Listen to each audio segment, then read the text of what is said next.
Getting impatient for baseball season to start? Have a touch of spring fever? Want to get away from it all? We offer you Escape.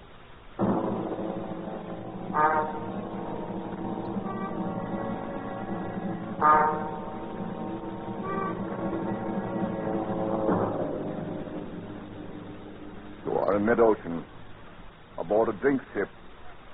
Already 9 men have died. And you know that some malignant force is aimed at you, from which you cannot escape.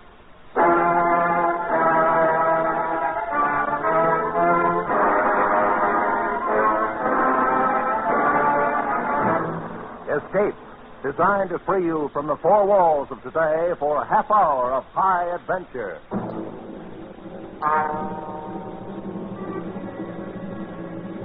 Tonight, we escaped from the North Atlantic in the year 1900, and to a sailing ship whose very name struck dread in sailors' hearts, as Joseph Conrad told it in his famous story, The Brute.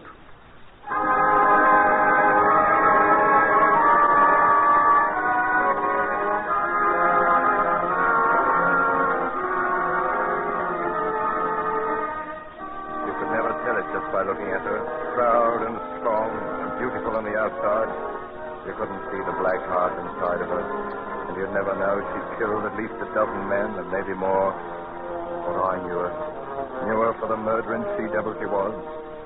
I saw her the day she killed her first one, and I was there too when she finally made a big mistake and killed the wrong person.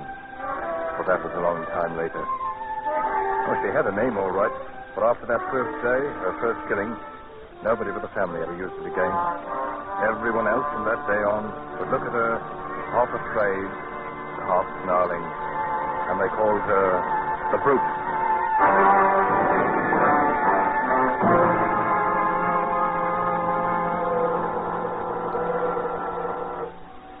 I remember I was 14 the day my father took me down to the South Thames boatyard to watch the launching of the ship. My brother Charlie was there, of course. 8 years older than me and very proud of his one gold stripe, now that he'd been made an officer in the Yacht Line. Charlie and Father were talking. I just stood and listened to them and didn't say much of anything myself. Look at her, Dad. Ever see a ship in your life with lines like that? I bet she'll outsail any clipper in the time of trade. Well, that remains to be seen, Charlie. How soon are they going to launch her? Any minute now. I'd give it out to be sailing on her instead of on the Malcolm map. Well, the Malcolm's a good ship, son. As good a ship as any the Apt family owns. I'm not kicking. I'm glad enough to be through apprenticeship and get my commission. But even at that, I'd almost rather be a bosun on this ship than third mate on the Malcolm. I understand that Colchester's to be her captain. Yes, that's right. Oldest commander with the Absent Sons line. Look at the size of her, Dad. She's a full 2,000 tons. Less half a ton, Charlie. Oh, good morning, Mr. Jerman. Mr. Wilmot. Hello, Ned. How do you do, sir? No, Charlie, she came to 1,999 and a half when we measured the rope. Well, 2,000 tons or not, Mr. Jerman. You'll never build a better ship than this one. I don't know, Charlie. I built her the way Mr. Ops once there. She's big and she's stout, but I don't know. And what's your reason for saying that, son? No reason that makes any sense. About the devil's own time with her. Cabin doors jamming when they shouldn't. Edge covers that wouldn't fit after they'd been measured up. Blocks fouling for no reason at all. I don't know, Mr. Wilmot. But to see with a human being, I'd say that maybe she's insane. Oh, come now. You've been working too hard, Mr. Jerman. Better take a vacation now that she's finished. Well, I could certainly use... I say, that's Maggie Colchester up there, the captain's niece. Is she going to do the christening? That's right, Charlie. And I'd better get down below now. My own men are going to knock the stays loose and let her slide down into the water. Well, good luck, Mr. Jerman. Thanks, Mr. Wilmot. Come on forward for the celebration after the launch. Bring the boys. Fine, thank you. We shall be there. They'll let it go any minute now. Dad, I'm going to sail on that ship someday. Oh, you'll probably sail on a lot of that blind ships before you're through, Charlie. Look, they're giving Maggie the champagne now, and she's going to christen it. Yes. I christened the Apt family. The Apt family. So that's what they're naming it, eh? All right, Finch. Knock out the stairs. Let her go. Look at that. She's starting to move. There she goes. Yes, but look at that speed. I never saw it. German, look out! Look, Lord, it's her right into the waving deck. She went over him. He didn't fall, the timber rolled off the deck and knocked him under. He slid right over him. Mr. Jeremy, the man who built her. There's lumps in blood, if that means anything. To the brute of the murders now, Charlie. Still think you'd like to sail on her? It was an accident. It doesn't mean anything. Perhaps not. I'll sail on her someday, sooner or later. I will sail on her.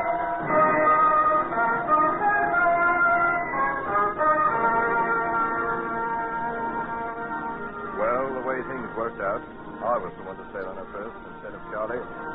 He'd gone out to the Orient aboard the Malcolm. And 6 months later, when I started my apprenticeship, I found the company had assigned me to report to Captain Colchester on the Apt family, or the Brute, as everybody was calling it privately. Some kind of mix-up in the sailing orders, and by the time I came on board, the tug already had a line on the big sailing ship and was starting to ease her stern first out into the channel. All right now. Ease ahead there. Take up the slack. Captain Colchester was at the taffrail shouting orders to the tug captain, and the mates were forward somewhere, handing the check line. You've got the slack now. Haul away. I stood at the waist, waiting for a chance to report in, and watching a young fellow about my own age who was doing something or other up aloft on the mizzenmast above me. The tug had drawn the line out taut, but the ship hadn't started to move yet. You've got no way on her yet. Turn your engine up to full speed. The tug was turning the water to taut, and the hawser was tight as a bowstring, but we still didn't move. Keep that up. All that out close to that. Then, suddenly, the ship gave a lurch and started back like a bucking horse. The men forward had no chance to ease it, checked the cable, and a second leg would snap. The ship plunged on back and then sheered over, coming up with a smash against the pierhead that knocked me sprawling on the deck. And at that moment, the lad who'd been working aloft on the mast crashed down onto the deck not 10 feet away from me. And he lay there without moving. Get a hand up here on my waist, please. Young Hawkins just fell out of the top. That's too bad. Is he dead, Captain Colchester? He's dead, boy. You get a hold of yourself. Don't stand there trembling. You never seen anybody die before? Yes, sir. Well, the day they launched this ship. Ah, Jermaine, eh? You're young Ned Wilmot, I suppose, the new apprentice. Yes, sir. And no doubt you may have heard this ship called by an unpleasant name once in a while. Yes, sir. The Brute. Well, you'll be kind enough to remember while you're aboard that her name is the Apt family, and she's had her share of accidents, the same as any other ship. Is that quite clear? Yes, sir. You get along forward with you and stow your gear away on the forecastle. You'll take over young Hawkins' duties for the time being. Yes, sir.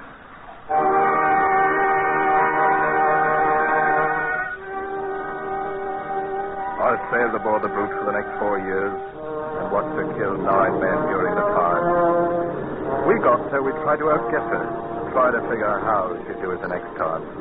But no matter what we think, we never were right. And it wasn't only the killing, it was everything. Most ships have little ways all their own, and you'll learn about them and allow for them. Ah, but not her. She was like a crazy woman. You never knew what she'd do next. I remember once off the Gold Coast, she ran before a gale for 2 days as pretty as you please. And then broached to twice the same afternoon. Flung the helmsman clean over the wheel the first time, and the second time swamped herself fore and aft and spit out every stitch of canvas. And after we got the decks cleaned up, we found 1 seaman had gone overboard. He was her fifth, I guess it was. Or maybe 6th. Oh, she was beautiful, the Apt family was. Big and proud and beautiful. And along with it, the killer. A black-hearted, sea-going brute.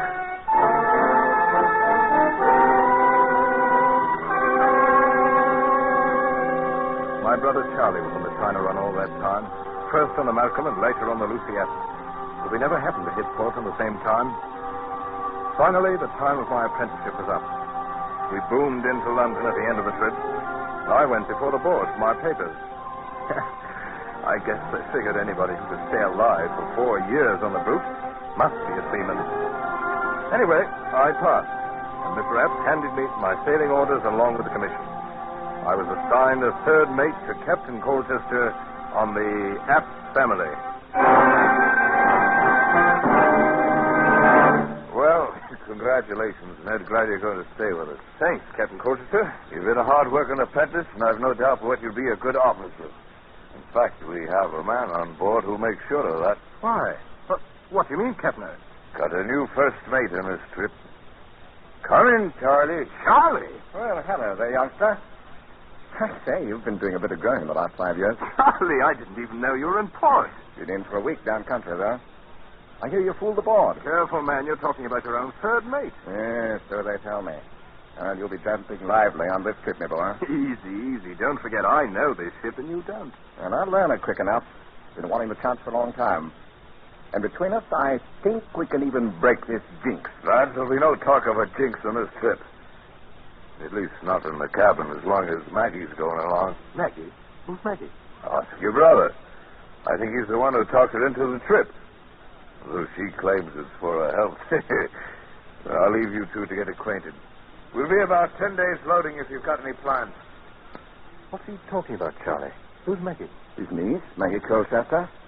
You remember her, the girl who christened the ship? Oh, of course. Well, You're not Dad told you where I've been spending shore leaves for the last year and a half? No, Charlie, I didn't know anything about it. Well, then let me show you something. Here. Now, if I had my way, Maggie'd be wearing this before the trip's over. Here, take a look. Blimey. That's all right. Yes, I bought it in Cape Town.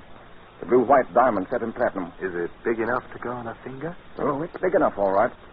And that's where it's going if I can talk her into it. And who's going to talk who into what, Charlie? Maggie, I was, saying that, I hoped I could talk you into going ashore for dinner with me. Oh, where are you now? You big liar. Oh, Maggie, this is my brother, Ned. Ned, this is Maggie. How do you do? And are you one of the officers, too? I'm the new third mate. Well, I certainly hope you're more truthful than your brother. Maggie. Whose invitation to dinner I am accepting with pleasure. Oh, really? See you both later. All right, you are. About an hour. Charlie, she's lovely. And she's more than that, Ned. She's everything as far as I'm concerned. Well, in that case, good luck. I hope you get her. Well, we'll see about that. Anyway, with Maggie aboard, we've got to make sure this jinx ship stays on good behavior for once. Well, it'll be the first time if she does. And it's the first time we've had both the Wilmots on board together. We'll tame her down, Ned. We'll make her calm and peaceful as an old workhorse. Just you wait and see if we don't.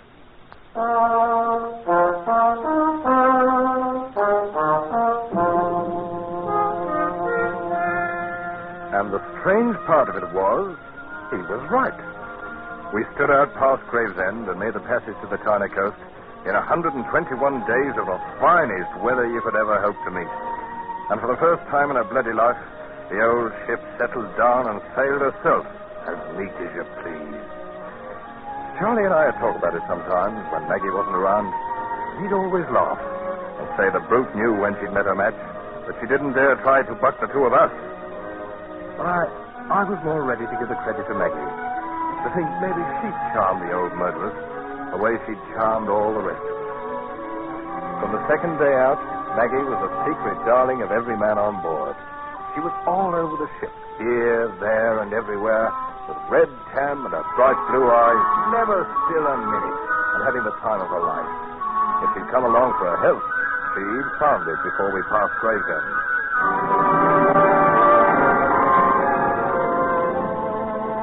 We raised a storm on the passage deck and ran 4 days in a heavy gale.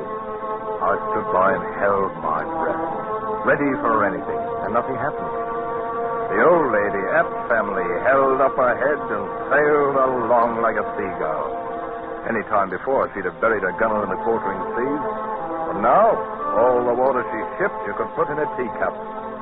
109 days from Hong Kong, we raised the Dungness light, and early the next morning picked up a tug off Sheerness for the long tow upriver to London. The ship follows along on the tow line like a puppy on a leash, and we moved slowly up the river past Gravesend. All of us were glad to be home, but Maggie most of all, I think, because she'd never been at sea so long before.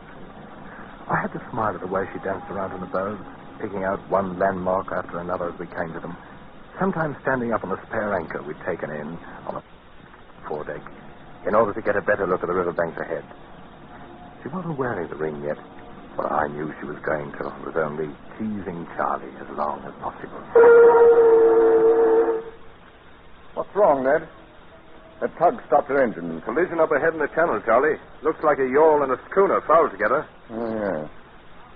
Well, looks like they're clearing it up now. Guess we can move again in a couple of minutes.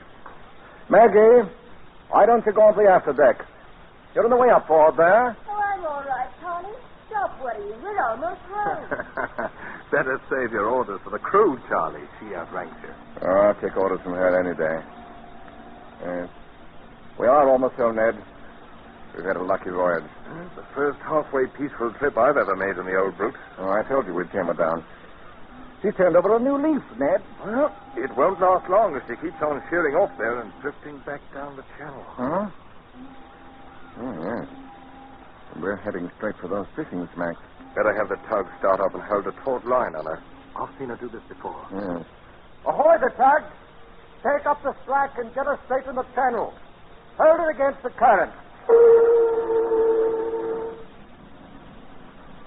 Any other ship would have held steady for the 2 or 3 minutes we'd stopped, but not the old Epps family. And now, when the tug tightened up in the hawser, pulling at an angle across her bows, she wouldn't respond, wouldn't budge. The old girl wanted her own way. She was just as stubborn as ever. Ahoy, the tug! We're still drifting. Up it up to full speed. Confound her. Never saw a ship act like this. The heavy hawser was pulled so tight it was humming, and Tug's paddles with her engines full whipped up the water like a mill race. And then it happened. The heavy towing shot tore loose from the deck. The hawser began sliding across the bow, ripping out rail branches like matchsticks. Then I thought it was going to swoop under the hooks of the spare anchor, the anchor that Maggie was standing on. Maggie! Get off that anchor! Look out! She tried to jump clear, but she was too late. The great anchor had tipped up on its side, clasped her about the waist like a monstrous arm of steel. It had carried her with it, and swung down and over and smashed against the side of the ship. She went into the water. Take charge of the deck, Ned. I'm going in after her. Ned, was that Maggie? Yes, sir. She's overboard, Captain Colchester. Maggie. Oh, the dirty, murdering brute. Now it's women she's killing. Let go the port anchor! Hold the ship in the ears and get the boat over! I hadn't told Charlie, and I didn't say anything about it to Captain Colchester. But I stood there, and I knew it wasn't any use. Because I'd seen the way the heavy anchor had carried her over, and then swung in to smash her against the bow before it dropped her into the water. And I'd seen the way that water beneath the bow was all colored red.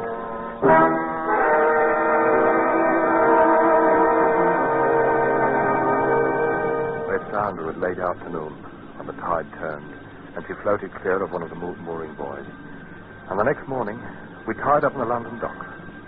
The men had been happy at coming into their home port, but now they remembered how she'd been happy too, their own darling. I'd never before seen a crew leave a ship so quietly, and some of them, when they reached the wharf, turned back and cursed her under their breath.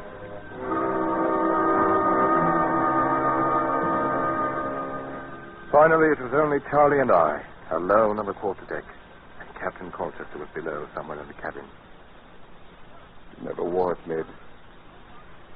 The ring. She never wore it. But she would have, Charlie. I know she meant to. She was just having a little fun with you, that's all. With all of us on board, why did the brute have to go for Maggie? Why? I guess there's not much answer for that. She's everything I wanted. Everything. Yes, Charlie. I know. I talked her into making the voyage. It was my idea. It's no good, Charlie, this kind of thinking. I guess you know that. I don't know. It's everything I wanted. Charlie, Oh, Mr. Wilmer. Over here, Captain. I'm going ashore. The shipkeeper's come aboard now. The two of you are free to go whenever you like. Thanks, sir. Charlie, nothing.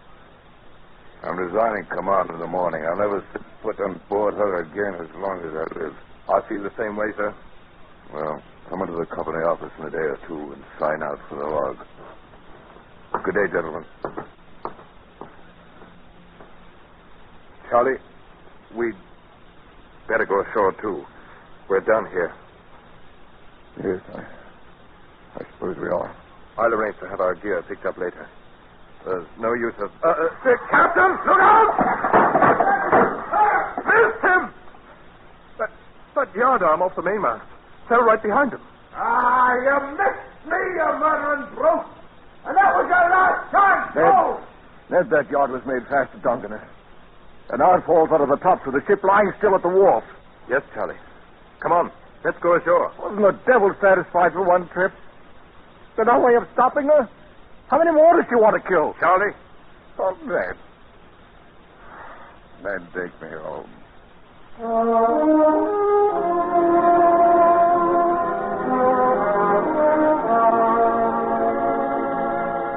Charlie was 10 years older by the time we reached home, and it was 2 weeks before he'd do anything more than sit in his room and stare at the wall, saying nothing.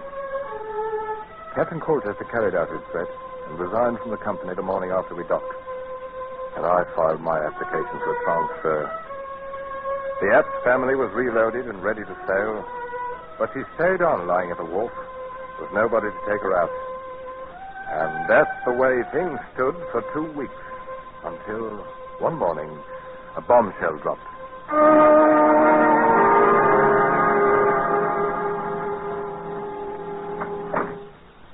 Hello, Ned.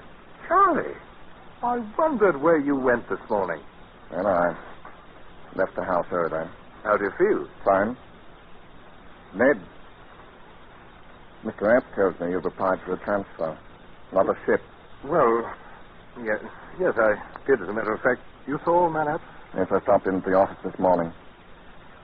Ned, it's up to you, of course, but I hope you'll change your mind. Not a chance. The ship sails tomorrow morning. Oh, so they finally found somebody crazy enough to take her out? Yes, they did. Me. You're going to skip with the brute? That's right, Ned. But I It's thought... a short voyage, North Atlantic run. Be awfully glad to have you along. Somebody I could depend on if you feel like signing on again. Charlie! Of course, it's up to you. All right, Charlie. I'll sign on again. Be glad to.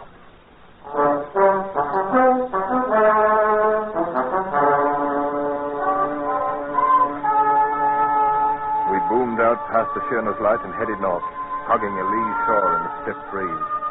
The ship drove ahead as steady as a barge, with scarcely a roll or a quiver. But in spite of the smooth and easy way she handled, I couldn't help feeling uneasy. I could sense the black spirit of her brooding somewhere down inside, mocking and taunting us with her bloody memories, and waiting for a new chance.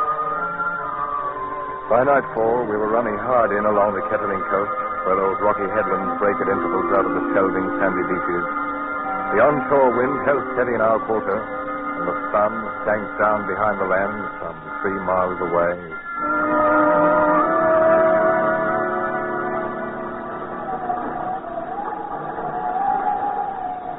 It wasn't quite full dark yet when Charlie sent for me.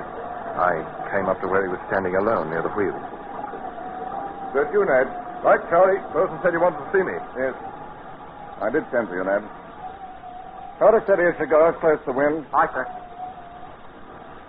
I've been standing here, thinking about Maggie, Ned. How she scrambled around over the deck, making friends with everybody, having the time of her life. Charlie, you've got to stop it. Oh, I'm all right.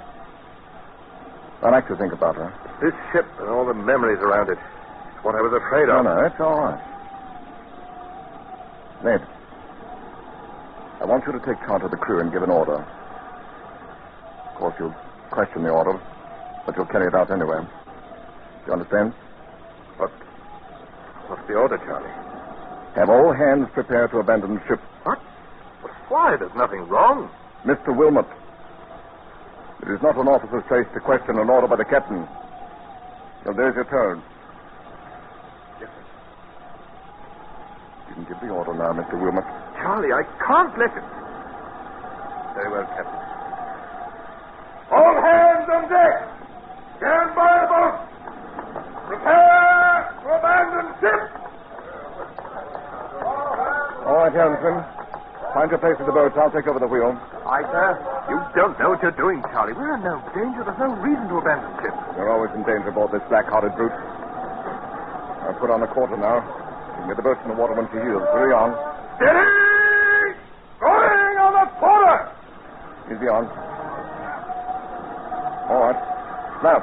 Hold hands! Lower! Boot! We shouldn't have any trouble running ashore with that beast there at the south. Hey, what about you? I'll hold her steady until everybody's clear. You'd better go over the side. Your boat's standing there. Oh, no, not until you do. I'm staying with you, Charlie. Don't be a fool, Ned. I'm doing this alone. No, Charlie, not while I'm here. Mr. Wilmot, you will abandon the ship and take charge of the boats in the water, and that's an order. Charlie, I can't... Mr. Wilmot! Very well, Captain. That's the spirit, lad. Time to obey orders and step lively. You'll be a seaman yet. Good luck, Ned. Thanks, Charlie. Stand by for you in the boat. Go on, lad. Fine. Bye. I slipped over the gunwale and dropped down into the boat that sailed alongside on a line from the rail. I hardly hit the bottom of the line, Captain. I knew Charlie had cut us loose from the ship. He was alone on her now, alone in the night sea, with a black brute.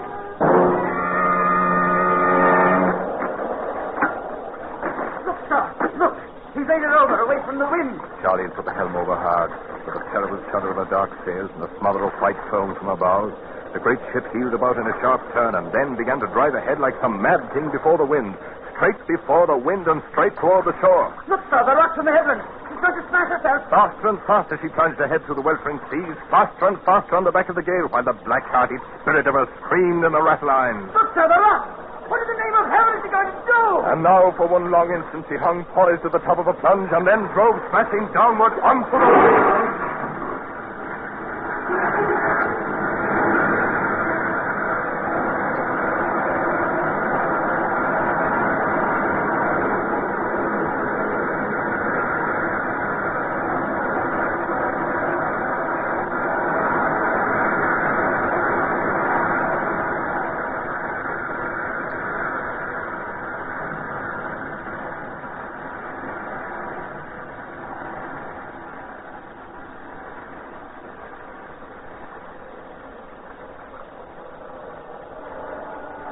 We stood by, as close as we dared, for 3 hours, while the killer ship pounded herself to bits in the surging sea. But we didn't find my brother Charlie. And from the first minute, I knew we wouldn't. Because just before I'd left the ship, there by the helm, in the light of the binnacle lamp, I'd seen the thing he was holding clenched tight in his hard brown fist. It was a tiny platinum ring set with a blue-white diamond.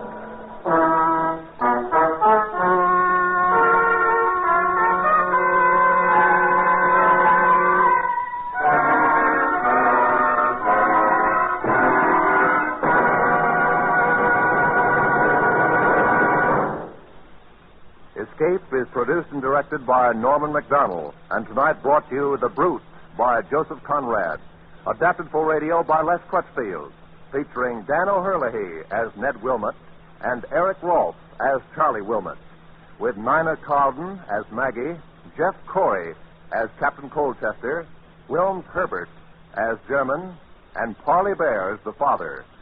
Music is conceived and conducted by Wilbur Hatch. Next week. You are far into the remote hill country of Afghan. Caught in an ambush by the fierce patron tribe. Trapped in a hopeless fight from which there seems no escape.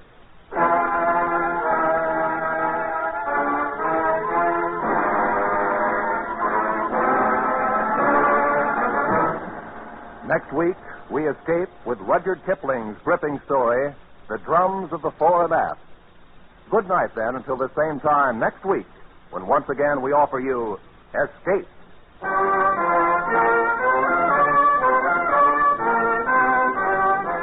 This is CBS, the Columbia Broadcasting System.